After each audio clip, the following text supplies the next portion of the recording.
Közərmə lampasından istifadənin məhdudlaşdırılması, tətbiq olunacaq cərimələr, həmçinin yaşıl enerji məsələləri ilə bağlı suallara Energetika Nazirinin müavini Elnur Sultanov cavab verəcək. Elnur müəllim, hər vaxtınız xeyir olsun, studiyamıza xoş gəlmişsiniz. Elnur müəllim, Azərbaycanda közərən lampalardan imtina olunacağı ilə sujetdə də bildirildi. Belə bir qərarın qəbul edilməsinə zərurət hardan yarandı?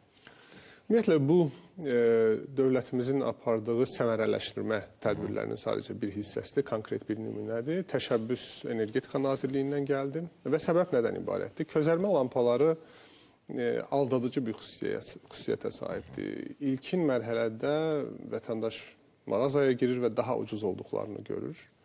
LED lampası ilə müqayisədə demək olar ki, 10 dəfə daha ucuzdur.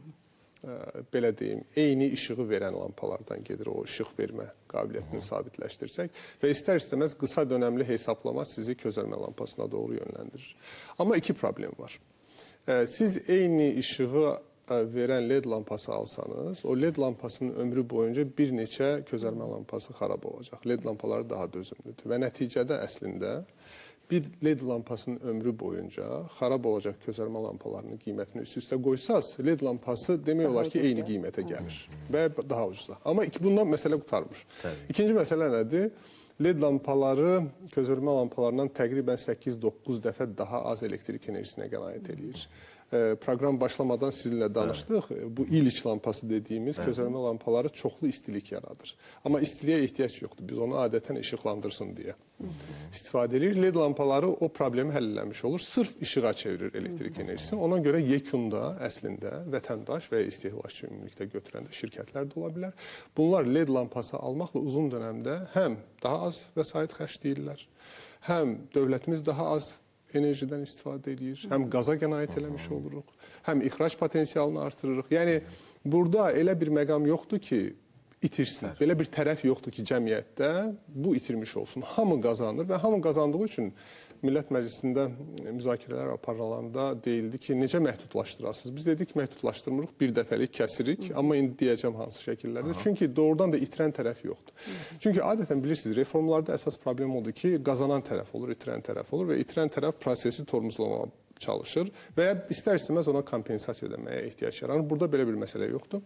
Burada mütləq mənada bir haşiyə çıxım deyim ki, bu elektrik enerjisindən, daha doğrusu közərmə lampasından işıqlandırma deyil, başqa məqsədlərlə istifadə edir. Mən də xatırlayıram, uşaqlığımızdan, kəndlərdə və s. insanlar toyuq, cücə təsərrüfatında istifadə edirlər. Bu, onlara tətbiq olunmur. Sırf işıqlandırma məqsədi ilədirsə, onda bu məsələ tətbiq olunacaq. Onu soruşacaqdıq ki, bu məsələdə ümumiyyətlə hansısa güzəştlər olacaqmı? Bir mənalı. Sənayedə qeyri-işıqlandırma tədbirləri çərçivəsində əlbəttə ki, istifadə bizim burada məqsədimiz iqtisadiyyatımızın inkişafıdır. O mənada sırf işıqlandırmaya yönəlik hissələri qadağan olunacaq. Söhbət həm idxaldan, həm istehsaldan gedir.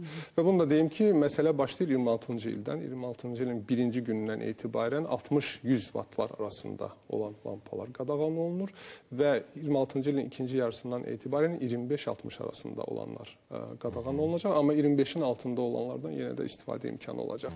Yəni, bir mənada biz burada yaxın dönəmli və uzun dönəmli iqtisadi hesablama aparılmasını inzibati yolla biraz daha asanlaşdırmış oluruq. Elədiyimiz başqa bir şey deyil və dediyim kimi, burada itirən cəmiyyətimizin, dövlətimizin hər hansı bir təbəqəsi yoxdur. Bu lampalarda enerji qənaət baxımından ölkəyə xeyirlərdən siz danışdınız daha çox. Bu məsələdə güzəştlər, yəni sırf o istiqamətdəndir ki, yəni sadəcə işıqlandırma olmasın. Deyək ki, mən evimin fasadında işıqlandırmadan istifadə edirəm. Bu mənim artıq pozduğum bir qaydadır. Ancaq siz dediyiniz kimi təsərrüfatla məşğulamsa, dediyimiz ki, toyuq cüzəni hansısa bir formada, ondan istiliyindən istifadə edirəmsə, bu artıq güzəşt sayılır. Yoxsa digər məqamlar da var. Bir mənalı. Tutaq ki, dediyim kimi, siz cihazlar var, tibb sahəsində olsun, iqtisadiyyat müxtəlif sahələrində olsun ki, onlara közərmə lampalar dediyimiz xüsusiyyətlərə görə istilik yaratma və s. Vacibdir, bu bir mənalı onlara tətbiq olunmayacaq. Sırf işıqlandırma üçün, işıqlandırma nəzərindən közərmə lampasının LED lampasından üstün olduğu heç bir xüsusiyyəti yoxdur. Sadəcə qısa dönəmdə ucuzluğu aldatma yaradır və yekunda hər kəs itirir.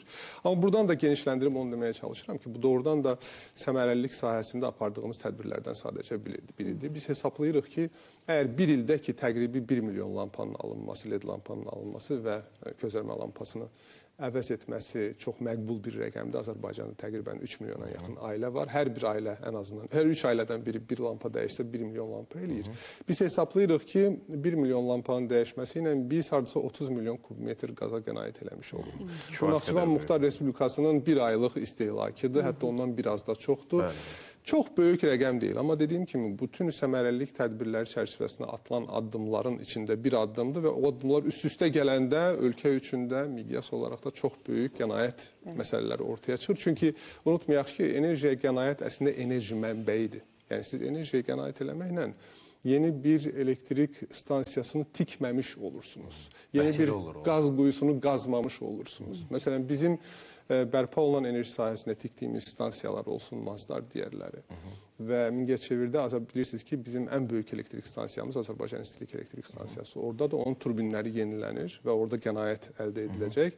Azərbaycanın ən səmərəsiz stansiyasından ən səmərəliyə çevriləcək. Və bizim bərpa olunan və Mingəçevirdə gedən tədbirləri üst-üstə qoysanız, bu son illərdə fəaliyyətə keçən ən böyük qaz yatağımız olan Abşeronun illik istehsalına bərabər bir qənaət deməkdir. 1,5 milyard qaza qənaət eləmiş oluruq. Və cənab prezident də mən dəfələrlə diqqətlə qulaq asanda görürsünüz ki, o deyir ki, bizim gələcəkdə inşallah ixracımızın artma mənbəyi 3-dür. Bərpa olunan enerjidən qazanclarımız, səmərəlilikdən qazanclarımız və yeni quyular. Yəni səmərəlilik özü bir mənada yeni mənbə sayılır. Doğrudur. Elnur müəllim, elə bir qədər də gəlin alternativ enerjilərdən danışaq. Ümumiyyətlə bu istiqamətdə Azərbaycanda nə kimi işlər görülür? Bildiyiniz kimi artıq dövlət proqramı həyata keçirilir. 2027-ci, 28-ci ilə qədər qoyuluş gücündə 33% bizdə bərpa olunan enerji olacaq. Artıq Mazdarın stansiyası fəaliyyətdədir, bilirsiniz. Aqua Power demək olar ki, külək turbinlərini yerləşdirməyə başlayıb. İkinci və bizim regionda ən böyük külək fermalarından biri olacaq. Və bu miqdar, bilirsiniz ki, Mazdar 1 giqavatlıq stansiya həyata keçirir. BP çox yaxın tarixdə Cəbrayılda nəhəng günəş elektrik stansiyasının tikintisinə başlayır. Bütün bunlar 2 giqavat 28-ci ilə qədər 27-ci ildə ola bilər. Bərpa olunan enerjinin sistemə inteqrasiyası mənasına gəlir. Bu çox ciddi rəqəmdir. Bayaq dediyim təqribi 1 milyard kubmetr qazın qənaət edilməsi mənasına gəlir. Bu ətraf mühit üçün yaxşıdır. Havaya atılan qazların azalması nöqteyi nəzərindən yaxşıdır. Vətəndaşımız üçün xeyirlidir. Və yekunda unutmayaq ki, buradan azad olan qazı biz ixrac eləməklə həm də Paris sazişi çərçivəsindəki öhdəliklərə də COP29-un ev sahibi olan bir ölkə olaraq da əməl eləmiş olur. Çünki təbii qaz qalıq yanacaqları içində ən təmizidir. Eyni istilik qarşısında daş kömürdən 80% daha az istixana qazları yaradır və Azərbaycanın bir mənada ixrac eləməsi təbii qazı daş kömürdən istifadə edən ölkələrdə daş kömürü əvəz edərək əslində həm də bəşəriyyətə xidmət eləmiş olur. Nəinki Azərbaycana, həm də bəşəriyyətə. Bəli, Elnur müəllim, verilişimiz interaktivdir. Tamaşaçılar bizə qaynar xətt üzərindən suallar ünvanlayırlar. Bir tamaşaçımız yazıb ki, günəş panelindən mən istifadə edirəm. Əldə elədiyim elektrik enerjisi sonradan artıq qalıb. Bunu satmaq istəyirəm dövlətə, belə bir sual ünvanlayıb. Nə edə bilərəm? Çox gözəl. Yəni o vətəndaşımız bizim artıq deməli aktiv istehlakçı dediyimiz qaydalar qüvvədədir. Mən bilmirəm, əgər smart sayğac qoymayıbsa, təşviq edirəm ki, smart sayğac yerləşdirsin. Qaydalar ona tamamən imkan verir. Azərişığa həmən zəng eləsin, türk qardaşlarımız demişkən və bizdə qanun və qayda vətəndaşın tutaq ki, panel yerləşdirərək öz ehtiyacının qarşılamasına, artıq qalan enerjini də şəbəkəyə satması üçün heç bir əngəl yoxdur. Əgər eləməyibsə, ani bir şəkildə telefonu qaldırsın. Burada tariflər necə olacaq? Maraqlıdır mən. Tariflər bilirsiniz ki, tarif şurası tərəfindən tənzimlənir və qiymətlər kifayət qədər cəlb edicidir. Əvvəlki qiymətlər var idi. Yəni bizə topdan satış qiymət çərçivəsində bu tənzimlər kifayət qədər böyük rəqəmlərdir. Miqdara görə dəyişə bilir, amma rəqəmlər kifayət qədər cəlb edicidir. Bəs Xəzər dənizində külək enerjisi stansiyasının qurulması ilə bağlı, yəni bir neçə il öncə fikirlər səsləndirilir. Hətta belə yadımızdadır ki, 500 milyona başa gələcəyi də deyilirdi. Bu stansiyanın quraşdırılması ümumiyyətlə gündəlikdə varmı? Baxın, Xəzərdə mən onu həmişə deyirəm ki, Xəzər bizim həm ən böyük neft yatağımızın mənbəyidir, həm ən böyük qaz yatağımızın, Şah dənizinin, Azərçıraq günəşlinin mənbəyidir, həm də bərpa olunan enerji nöqteyi nəzərindən bizdə bizdə quruda potensialımız 27 giqavatdırsa, dənizdə 157 giqavatdır. Ticari olaraq da yenə də bu hardasa quruda olan güclərdən daha çoxdur. Amma dənizdəki külək enerjisi mövzusunda bilirsiniz ki, biz iki istiqamətdə iş gedir. Xəzər, Qaradəniz, Avropa yaşıl enerji koridoru və Orta Asiya, Azərbaycan yaşıl enerji koridoru. Bunlar üzərində iş gedir. Ortaq şirkət yaradılıb Azərbaycan, Gürcüstan, Rumıniya və Macarıstan arasında. Eyni zamanda Özbəkistan, Qazaxıstan və Azərbaycan arasında. Biz burada təqribi dinləyicimizə, tamaşaçıya təsəvvür vermək üçün, yəni təbii qaz ixrac və cənub qaz dəhlizi ilə yekunlaşan proses nə idisə, ona bənzər bir proses gedir. Amma dəniz küləyi çox bahadır. Yəni quruda olan külək fermalarından, dəyirmanlarından dənizdəki külək stansiyalar təqribən 3 dəfə bahadır. Və Avropaya olan məsafə çox böyükdür. Ona görə bunun iqtisadi və texniki əsaslandırması çox-çox əhəmiyyətlidir. Hal-hazırda İtalyan şirkəti Chase demək olar ki, əsaslandırmanı yekunlaşdırır. O əsaslandırmanın nəticəsinin ilkin nəticələri çox yaxşı idi. Yekun nəticələri də yaxşı olduğu təqdirdə ki, biz buna inanırıq. Artıq investorlarla, necə ki, konsorsiyumlar yaradıldı, müxtəlif şirkətlər gəldi. Tutaq ki, qaz və neft BP gəldi, amma digər Exxonlar da gəldi, Chevronlar da gəldi. Burada da eyni modellə onlardan təkliflər gözləyəcəyik və o istiqamətdə onu reallaşdırıb bir hissəsini Azərbaycanın, bir hissəsini ixraca yönləndirəcəyik. Yəni mənim alternativ enerji qurğularından bağlı danışmaq istəyirəm. Onların istehsalı ölkəmizdə varmı? Çünki kifayət qədər bahalı məhsullardır, kifayət qədər bahalı qurğulardır. Daha çox ixaldan asılıyıq bu istiqamətdə. Bu çox yaxşı sualdır və həssaslıq, hər kəsin həssaslıq göstərdiyi bir məsələdir. Bunu milli kontent deyə adlandırırıq. Burada məsələ nədən ibarətdir? Günəş panellərindəki inkişaf o qədər sürətli, yəni dəhşətli bir sürətlə irəliləyir ki, son 10 ildə qiymət demək olar ki, 10 dəfə azalıb. Məsələn, günəş panelləri 10 il əvvəl əlçatan deyildi. Hal-hazırda demək olar ki, qazla elektrik istehsal edən stansiyalardan daha ucuza başa gəlir. Və bu da əsasən Asiyada olan texnoloji inkişafın nəticəsidir. Və bu qədər sürətlə inkişaf edən və hələ də olgunlaşmamış bir texnologiyaya siz ölkədə yatırım eləsəz, bizdə o şkala yoxdur, bazarımız kiçikdir və yatırılan o pul 2 ildən sonra texnoloji olaraq, tutaq ki, Asiyadan gələn günəş paneli rəqabət apara bilməyəcək. Ona görə də biz mümkün mərtəbə imkan yaratsaqsa, iqtisadi rentabelli deyil hal-hazırda. Külək stansiyaları ilə bağlı, dəyirmanları ilə bağlı məsələ çox daha ciddidir. Çox incə texnologiyalardır, çox çətin texnologiyalardır və bizim bazarın kiçikliyi, yəni yatırım qoyan şirkət elə yerə gəlmək istəyir ki, orada hər il bir neçə gigavatlıq satış edə bilsin ki, miqyasdan qazansın. Bizim bazar balaca olduğuna görə və dənizə çıxışımız olmadığına görə o yatırımların iqtisadi əsaslandırması çox çətindir.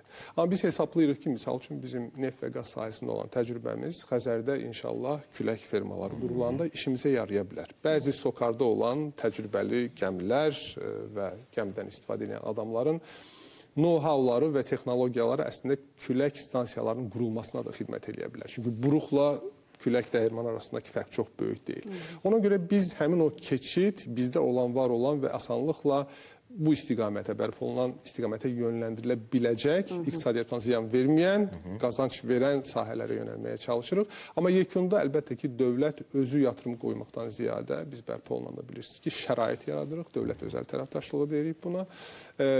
Özəl şirkətlər öz pullarının qədrini həmişə yaxşı bilirlər. Pul ya sizindir, ya da sizin deyil. Ona görə də dövlətin, necə deyərlər, mükəlləfiyyəti şəraiti yaratmaqdır, imkanı verməkdir, qarantiyalar verməkdir, alış qarantiyası kimi. Amma qoyun özəl sektor gəlsin. Baxın, biz 2 gigavat elektrik enerjisi istehsal edən bərpa olunan stansiyaların qurulması təqribən 1 milyard dollar deməkdir. Və 1 milyardın demək olar ki, hamısı xarici investordan gələcək. Azərbaycan da o 1 milyardını misal üçün investorların bəlkə də gəlməyəcəyi strateji yatırım olan Qarabağın dirçəlməsinə sərf eləmiş olur. O mənada hər kəs yenə də burada qazanmış olur. Elnur müəllim, elə bölgələrdən söz düşmüşkən, bioenerji layihələri ilə bağlı istəyərdik məlumat verəsiniz. Belə bir regionlarda belə layihələr planlaşdırılırmı? Bu çox yaxşı suallardır, çox sağ olun. Burada məsələ nədir? Bizim külək və günəşə yönəlməyimizin əsas səbəbi onun ucuzluğudur. Çünki dövlət özü birbaşa yatırım olmasa da alıcı dövlətdir və dövlətin aldığı elektrik enerjisini yekunda da vətəndaş alır. Biz ona görə mümkün mərtəbə ən ucuza ala biləcəyimiz elektrik enerjisinin istehsalını təşviq edirik.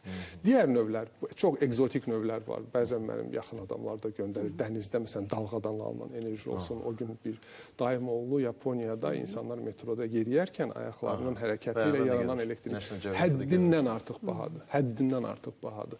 Həm də hərəkət elədikcə enerji verir. Enerji verir. Amma tutaq ki, biz bugün bir günəş panelindən 1 kilovat saatı hardasa 4 sentin altında ala bilirik. Amma o dediyimiz metroda ayaqların hərəkəti ilə gələn enerji yəqin ki 15 sentin üzərindədir. Ona görə sərf eləmir. Yəni nəyi deməyə çalışıram? Bioenerji üzrə bizdə eksperimental bəzi layihələr var.